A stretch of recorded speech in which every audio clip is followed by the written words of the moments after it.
मोहन और शिल्पा बहुत साल से एक दूसरे के साथ रिलेशनशिप में थे। शिल्पा बहुत ही अच्छा खाना बनाती थी और रोज़ अलग अलग प्रकार का खाना बनाकर मोहन को पार्क में खिलाती थी। एक दिन, ये लो, ये राज कचौड़ी जल्दी से खाओ और खाकर बताओ कि तुमने अपने घर पे मेरे और तुम्हारे रिश्ते की बात की या फिर नहीं। अरे बाबू, मैं भी तुमसे यही बात करने वाला था। दरअसल कल मेरा पूरा परिवार तुम्हारे घर पे आ रहे हैं हमारे रिश्ते के लिए। मोहन के घर पे सब लोग जाने के लिए तैयार हो जाते हैं रिश्ता देखने के लिए, और वो लोग किसी और की गाड़ी बुक करवा कर जाते हैं कि शिल्पा के पापा एक पुलिस ऑफिसर होते हैं और उन दोनों का रिश्ता पक्का हो जाता है। और पूरे परिवार की मौजूदगी में उन दोनों की शादी बेहद ही धूमधाम से होती है। शिल्पा आज बहुत ही ज़्यादा खुश थी। मोहन शिल्पा को शादी करके अपने घर ले आता है और उनका घर बेहद ही पुराना और टूटा फूटा होता है। वहाँ पे टीवी और दीवार दोनों में क्रैक लगा होता है। तभी शिल्पा की सास बोलती है, वाह बेटा मोहन, बहू तो तू बहुत सुंदर लाया। हाँ भैया, मम्मी बिल्कुल सही कह रही है, मेरी देवरानी तो आप बहुत ही ज़्यादा सुंदर लाए। आखिर मेरी पसंद है ही अच्छी। चलो अब जल्दी से आरती करो, काफ़ी टाइम हो गया है। शिल्पा बड़े ध्यान से मोहन का घर इधर उधर देखती है और हर चीज़ों को बहुत ध्यान से नोटिस करती है। चलो मम्मी, मैं जा रहा हूँ सोने, बहुत ज़्यादा थक गया हूँ पूरी रात जग के। हाँ बेटा, जाके सो ले, वैसे भी अभी बहुत सारी रस्में होंगी तो तुझे जगना पड़ेगा। और मोहन वहाँ से सोने के लिए चला जाता है। तब शिल्पा की सास उससे कहती है, यही हमारी रसोई है बेटा, यहीं पे तुझे खाना बनाना पड़ेगा। पर माँ जी, मैंने तो आज तक सिर्फ गैस सिलेंडर पर ही खाना बनाया है, कभी मिट्टी के चूल्हे पे नहीं बनाया। अरे कोई बात नहीं देवरानी जी, मैं सिखा दूंगी आपको। मैंने भी गैस सिलेंडर पर ही बनाया था, पर मम्मी ने मुझे मिट्टी के चूल्हे पे भी बनाना सिखा दिया। सिर्फ एक ही कमरा है जिसमें तेरे जेठ और जेठानी सोते हैं, अब तुम दोनों को भी उसी कमरे में सोना पड़ेगा और हम लोग यहाँ आंगन में सोएंगे। यह सुनकर शिल्पा एकदम हैरान रह जाती है और कहती है, क्या मम्मी जी, क्या आप मजाक कर रही हैं? ऐसा कैसे हो सकता है? एक कमरे में 4 लोग, मतलब 2 जोड़े एक कमरे में कैसे सो सकते हैं? अरे बेटा, हमारे यहाँ पे सब हो सकता है, चिंता मत कर। मोहन का काम वाम अच्छा चलेगा तो तुरंत ही दूसरा कमरा बनवा लेंगे, पर जब तक तुम लोग एडजस्ट कर लो। वैसे भी तेरी ये जेठानी बहुत अच्छी है, सब एडजस्ट करवा देगी। और उस रात वो चारों, शिल्पा, मोहन और उनके जेठानी और जेठ एक साथ एक ही कमरे पे सो रहे होते हैं। तब मोहन शिल्पा से कहता है, और बताओ बेबी, हम दोनों पहली बार साथ सो रहे हैं, कैसा लग रहा है तुम्हें? हम दोनों या हम चारों? वैसे एक बात तो है, मैंने क्या क्या सोचा था हम दोनों के बारे में कि जब हम लोग साथ में सोएंगे कितना अच्छा लगेगा, लेकिन मेरे सारे सपने टूट गए। आखिर ये सामूहिक विवाह जो है, अरे बेबी बस थोड़े दिन और एडजस्ट कर लो, फिर मैं तुम्हारे लिए ना एक अलग से कमरा बनवाऊंगा, फिर हम दोनों उसमें आराम से सोएंगे। मोहन के सो जाने के बाद शिल्पा को एक अजीब सी बदबू महसूस होती है। लगता है ये जेठानी जी का किया धरा है। शिल्पा पे रहा नहीं जाता और वो अपनी जेठानी कुमकुम को जगा के कहती है, जेठानी जी, ये अजीब सी बदबू कैसी आ रही है, जैसे कि कोई बिल्ली मरी हो।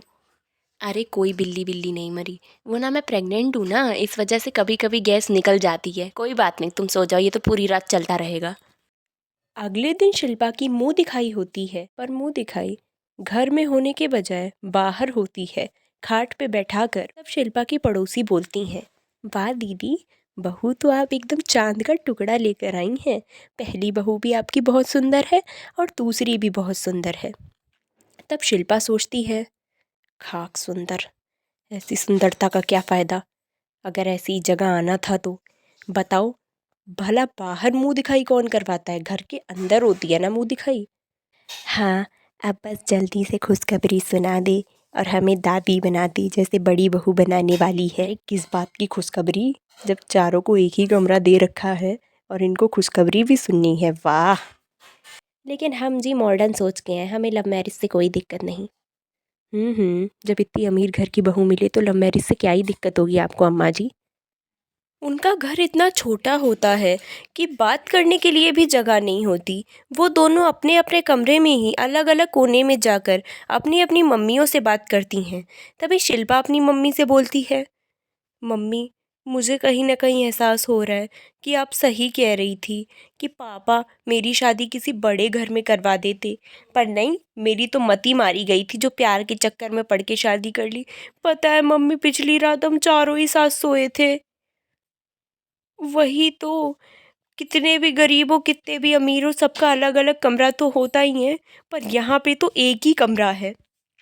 तो वहीं दूसरी ओर शिल्पा की जेठानी भी अपनी मम्मी से बात कर रही थी। अच्छा खासा मेरा राज्य था, हम दोनों का अकेले का कमरा था, बढ़िया मियाँ बीवी सोते थे। पता नहीं कहाँ से ये आ गई मेरे कमरे को शेयर करने के लिए। पिछली रात तो सही से नींद ही नहीं आई। एक डबल बेड पे 4 लोग कैसे सो सकते हैं मम्मी? पता नहीं कहाँ से आ गई है। सुबह से मैं खाना वाना बना रही हूँ, मैडम मुंह दिखाई करवाने के बाद से आराम से बैठी हैं, कॉल पे भी लगी हुई हैं। अभी आपको आवाज़ आ रही होगी। ये क्या बोल रही हैं आप मेरे बारे में?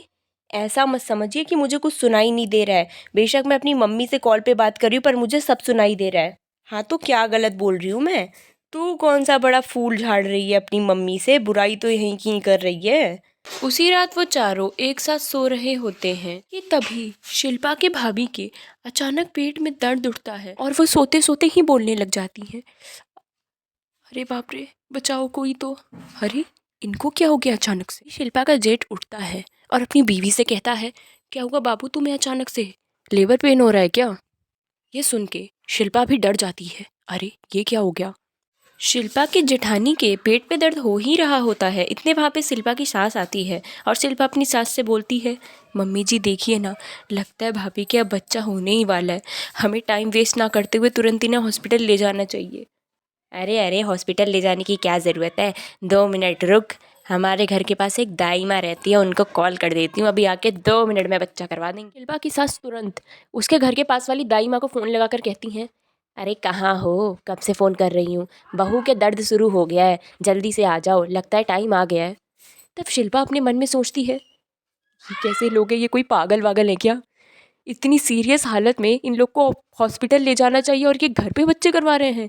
हे भगवान, कहाँ फंस गई? ऐसे तो कल मेरे बच्चा होगा तो मेरे साथ भी यही होगा। और देखते ही देखते सुबह हो जाती है और टाइम बहुत ज़्यादा करीब आ जाता है। जब शिल्पा की जेठानी के बच्चा होने वाला होता है, तभी शिल्पा के साथ शिल्पा से कहती है, देख रही है बहू, अभी देखना 2 मिनट में ये हॉस्पिटल तो सब फालतू के चोचले हैं, अभी देखना कैसे हमारा पोती या पोता हो जाएगा तेरे देखते ही देखते। मम्मी जी, जब मेरे बच्चा होने को होगा तो क्या आप मेरा बच्चे भी घर पे करवाएंगी? अरे नहीं नहीं बहू, तू तो पढ़ी लिखी है, मुझे पता है तू गांव की नहीं है, तेरे पे गांव की काम नहीं होते, तुझे तो हम अस्पताल ले जाएंगे। ये देखिए, आपकी बहू को लड़का हुआ है, मतलब आपको पोता हुआ है। अरे लाओ लाओ, मुझे दिखाओ मेरा बेटा, कितना क्यूट है। शिल्पा अपने देवरानी के लड़के को अपने गोदी में उठाती है और वो एक चीज़ देखती है कि शिल्पा की देवरानी का लड़का बिल्कुल उसके पति से मिलता है, उसकी शक्ल पूरी की पूरी उसके पति पर गई है। शिल्पा ये देखकर बिल्कुल ही हैरान हो जाती है, क्योंकि माँ बाप तो सिर्फ बच्चों पर ही जाते, पर शिल्पा की जेठानी का लड़का उसके पति पर कैसे चला गया? अब शिल्पा के मन में शक का बहुत बड़ा बीज घुस गया था। तभी शिल्पा मोहन से बोलती है, इसकी शक्ल तो हूबहू आप पे गई है, ऐसा कैसे हो सकता है? बच्चे की शक्ल तो माँ बाप पर जाती है, पर इसकी शक्ल आप पे कैसे चली गई? अरे तो बहू क्या हो गया, बच्चे तो परिवार पे ही जाते हैं, मेरे बड़े बेटे पे नहीं गया तो क्या हुआ, मेरे छोटे बेटे पर तो चला गया। अम्मा जी को कौन समझाए, इन्होंने तो साइंस पढ़ी ही नहीं है, इन्हें ये तो पता नहीं है कि बच्चे सिर्फ माँ बाप पर ही जाते हैं। एक दिन वो अपने कमरे में बैठकर अपने जेठानी का बच्चा गोद में लिए यही सोच रही होती है कि भला ऐसा कैसे हो सकता है। हाँ, मैं मानती हूँ कि बच्चे की शक्ल उसके माँ बाप पर ही जाती है, पर चाचा भी कैसे जा सकती है? खून के रिश्ते की बात अलग होती है, पर कोई सगे बच्चे जैसा कैसे मिल सकता है? कहीं कुछ गड़बड़ तो नहीं मेरी जेठानी और मेरे पति के बीच? बारे में सोच ही रही होती है कि इतने वहाँ पर उनकी सांस आ जाती है और वो झट से खड़ी हो जाती है। लाओ बहू, लल्ला को हमें दे दो, तुम कब से लेकर बैठी हो, तुम्हें परेशान कर रहा होगा ना। अरे नहीं नहीं माँ जी, ये मेरा बच्चा भी तो है, आखिर मेरे जेठ जेठानी का बच्चा मेरा बच्चा। वैसे माँ जी, मुझे आपसे एक सवाल पूछना था, अगर आप बुरा ना माने तो। हाँ हाँ बेटा, बिल्कुल पूछो। वो माँ जी, मैं ये पूछना चाहती थी कि जब मेरी शादी हुई फिर हम चारों इसी कमरे में एक साथ सोने लग गए, पर शादी से पहले ये किनके साथ सोते थे, क्योंकि तब तो मैं नहीं आई हुई थी।